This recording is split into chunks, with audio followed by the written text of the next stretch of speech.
চাষ করতে গিয়ে ট্রাক্টর উল্টে মৃত্যু হলো এক যুবকের। ঘটনাটি ঘটেছে ক্রান্তি ব্লকের রাজাডাঙ্গা গ্রাম পঞ্চায়েতের চেলেরপাড় এলাকায়। জানা গেছে, আবু কালাম পিতা জাবেদ আলী গত সপ্তাহে কেরালা থেকে কাজ করে বাড়ি এসে ট্রাক্টর নেয়।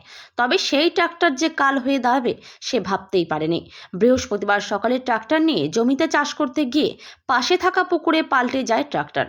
তলায় পড়ে যায় আবু কালাম। এলাকার স্থানীয়দের সাহায্যে ট্রাক্টর থেকে বের করে মালবাজার সুপার স্পেশালিটি হাসপাতালে নিয়ে গেলে চিকিৎসক তাকে মৃত বলে ঘোষণা করে। ঘটনা চাউর হতেই শোকের ছায়া নেমে আসে গোটা এলাকায়। হয়েছিল আজকে আপনাদের এলাকায়? একটা অ্যাক্সিডেন্ট হয়েছিল। কিভাবে? ওই জমিতে চাষ করার ছিল, জমি চাষ করছিল কি দিয়ে? ট্রাক্টর দিয়ে? ট্রাক্টর দিয়ে। চাষ করার পরে অলরেডি মনে হয় চাষ ওইদিকে শেষ হয়ে গেছে।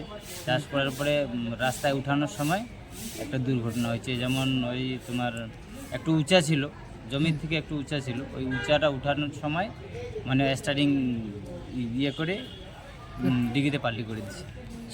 তৎক্ষণাৎ কি নিয়ে এসছেন, কি ক্লিয়ার হয়েছে? নিয়ে আনুমানিক ওইখানে তখন তো ট্রাক্টর ছিল না, আর পার্শ্ববর্তী ট্রাক্টরের ভিতরে কি চাপা পড়েছিল? চাপা পড়েছিল। পার্শ্ববর্তী ট্রাক্টরকে খবর দেওয়ার পরে ওরা তাড়াতাড়ি আসে ওই বডিটাকে উঠানোর জন্য চেষ্টা করে উদ্ধার করা হয়েছে। উদ্ধার করার পরে তো মালবাজারে নিয়ে আসলাম। ডাক্তার বললো মৃত্যু বলে ঘোষণা করলো। মানে কোন এলাকা ওটা? ওইখানে হচ্ছে রাজাডাঙ্গা পূর্ব ভুজারি পাড়ে বলে। আপনার নাম?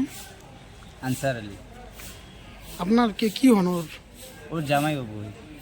শুনলাম ওনার নাকি কিছুদিন আগে মোহর হয়েছিল বা আপনার এঙ্গেজমেন্ট হয়েছিল। হ্যাঁ, কতদিন আগে?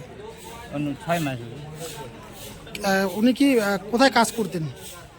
কাজ তো উনি আগে বাড়িতে কাজ করতেন, আর বাইরেও কাজ করতেন।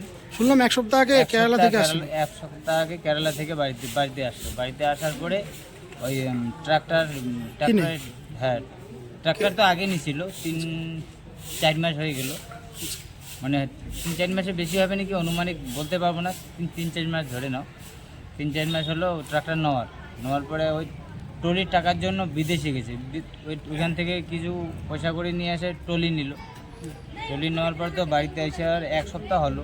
আজকে ওই যে চাষে গেছে বাড়ির পার্শ্ববর্তী জমিতে চাষের পরেই আপনার ছোট ভাই এখন একটা অ্যাক্সিডেন্ট করে মারা গেছে। কিভাবে আর কখন এটা হলো একটু বলুন। অ্যাক্সিডেন্টটা হয়েছে 12:30 নাগাদ। আমি অতটা জানি না, আমি তো বাড়িতে ছিলাম না। আমি শুনি, দৌড়ে আসি। তখন আমি হাসপাতালে তোলার জন্য গাড়িতে চড়াইছি। তখন আমি গাড়িতে নিয়ে আমি হসপিটালে পৌঁছেছি। কোন গাড়ি দিয়ে হয়েছে অ্যাক্সিডেন্টটা? অ্যাক্সিডেন্ট ট্র্যাক্টর দিয়ে। ট্র্যাক্টর দিয়ে। এখন যা আপনি জানেন কি, মানে ট্র্যাক্টর নিয়ে কোথায় গেছিলেন উনি? উনি ওটা সঠিক জানি না, আমি তো কাজে ছিলাম। শুনছি যে ওর ট্র্যাক্টর পাল্টি খাইছে, কোথায় যেন উঠেছে গিয়ে। কোথায় পাল্টি খাইছে জানেন না? ওটা জানি না সঠিক। আমি তো কাজ থেকে এখন ডাইরেক্ট অ্যাম্বুলেন্স করে আসলাম হসপিটালে। আমি তো কাজে ছিলাম। যেখানে অ্যাক্সিডেন্ট হয়েছে ওই জায়গায় যাননি আপনি? বাড়ির পাশে আমি যাইনি। বাড়ির পাশে যাননি আপনি? যার অ্যাক্সিডেন্ট হয়েছে ওনার নাম কি? ওনার নাম আবু কালাম আলী। কত বয়স ওনার? 27 বছর বয়স। ওনার কি বিয়ে হয়েছিল? বিয়ে হয়েছিল, এঙ্গেজমেন্ট হয়েছিল, বিয়ে হয়নি। কত মাস আগে এঙ্গেজমেন্ট হয়েছিল? 6-7 মাস আগে। আপনার নাম কি? আমার নাম সামিউল আলম। আপনার কে হন উনি যে মারা গেছেন? আমার ছোট ভাই হয়। এই মুহূর্তে আপনি পুলিশকে সূচনা দিয়েছেন? হ্যাঁ, পুলিশকে সূচনা দিয়েছি। ঘটনাস্থলে কি পুলিশ গেছিল? না, ওইটা আমি বলতে পারি না গেছে কি না, যায়নি মনে হয় এখন। গেছিল? ঠিক আছে। ক্ষতিকারক প্লাস্টিকের ক্যারিব্যাগ বর্জনের নির্দেশ দিয়েছে সরকার। চারিদিকে চলছে সচেতনতামূলক প্রচার কর্মসূচি।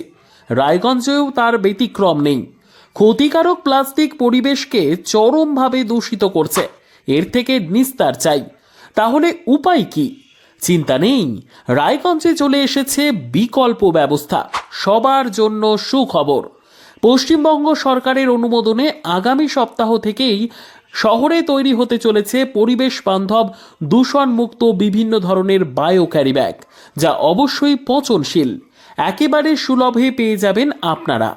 আগ্রহী বিক্রেতা ও ডিলারশিপের জন্য অতি সত্বর যোগাযোগ করুন আমাদের সাথে। আমাদের ঠিকানা ইকো ক্যারি ইন্ডাস্ট্রিজ, জেলখানা মোড়, রায়গঞ্জ, উত্তর দিনাজপুর। আমাদের মোবাইল নম্বর 7001178352 অথবা 9434171272 অথবা 8250161082 অথবা 9800217806।